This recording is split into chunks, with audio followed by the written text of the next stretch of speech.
pouvoir débarquer en France la semaine dernière. Les rescapés de la Méditerranée, sauvés par le bateau Ocean Viking, attendent toujours pour la plupart d'être fixés sur leur sort. On en parle avec la députée Stella Dupont qui leur a rendu visite cette semaine. Bonjour. Bonjour. Vous êtes élue du parti Renaissance dans le Maine-et-Loire et vous êtes aussi rapporteuse spéciale de la mission Immigration, Asile, Intégration à l'Assemblée nationale. Alors, les conditions d'accueil de ces personnes sur une base militaire près de Toulon, dans le sud de la France, ont fait l'objet de beaucoup de récupération politique en France. Comment est-ce que vivent ces rescapés, ces réfugiés aujourd'hui ? Alors, d'abord, c'est important de dire que ces rescapés sont restés très peu de temps, quelques heures sur la base militaire de Toulon. Ils ont été ensuite accompagnés dans un centre de vacances situé dans la presqu'île de Gien, sur la commune de Hyères.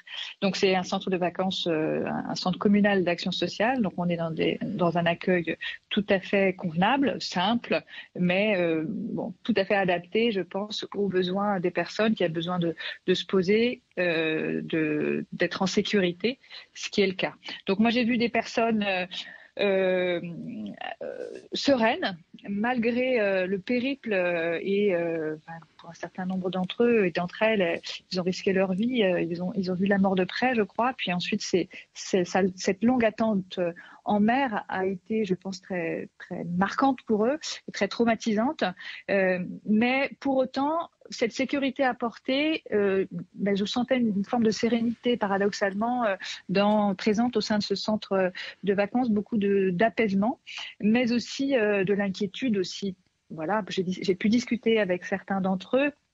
J'ai pu me rendre compte que voilà, ils avaient du mal à comprendre quel était le contexte administratif dans lequel ils étaient. Il y a 11 nationalités présentes également, donc très peu parlent français, quelques-uns parlent anglais, et sinon ce sont des langues parfois très rares comme le pachtoun. Donc il y a une difficulté majeure autour de la compréhension au cours de l'échange, compte tenu de cette barrière de la langue extrêmement forte. Alors puisque vous en parlez, je voudrais vous citer un témoignage qui a été recueilli par nos confrères du Monde, un témoignage dans lequel une personne évoque la réquisition d'une femme de ménage du commissariat de Toulon pour servir d'interprète en arabe.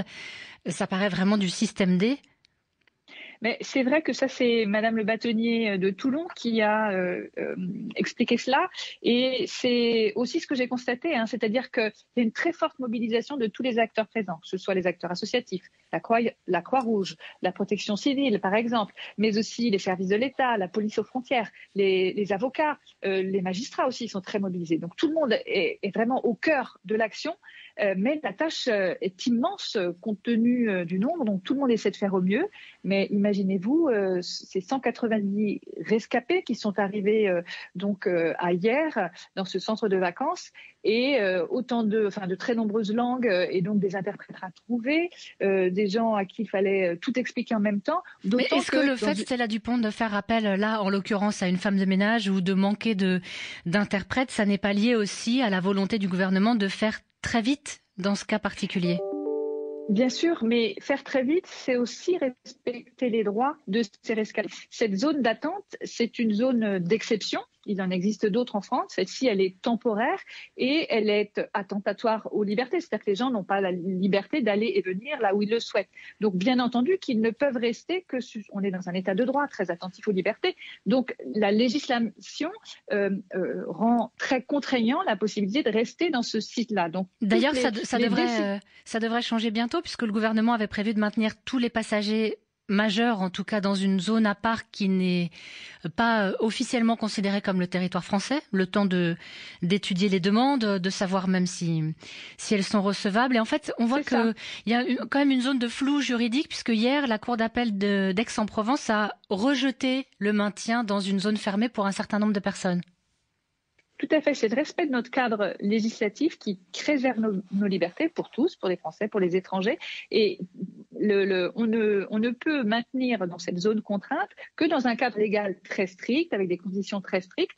Et les juges ont jugé que pour un certain nombre d'entre eux, ils pouvaient demander l'asile ou ne pouvaient pas être maintenus dans cette zone fermée. D'où le fait qu'aujourd'hui, je pense qu'il reste à ce jour à peu près 70 personnes maintenues sur les 190, puisqu'un certain nombre d'entre elles sont autorisées donc à entrer sur le territoire français très officiellement et donc autorisées à déposer une demande d'asile s'ils le souhaitent. Mais un certain nombre d'entre eux ne souhaitent pas rester en France. Ils souhaitent poursuivre leur route vers d'autres points de rencontre avec des familles, des amis, des connaissances. Donc ce sont des gens qui sont sur un parcours d'immigration long et difficile. On a appris par exemple que 26 mineurs avaient quitté les lieux dans lesquels ils étaient accueillis. Donc eux, ils étaient à part. Comment est-ce qu'on peut expliquer ces départs ou ces fugues, comme a dit le président du département qui est membre du Parti Les Républicains? Les mineurs ont un statut particulier préservé par nos textes internationaux et par notre législation française. Donc, ils sont protégés par la protection de l'enfance qui est la compétence des départements, d'où cette déclaration certainement du président. Mais ils ne sont pas enfermés.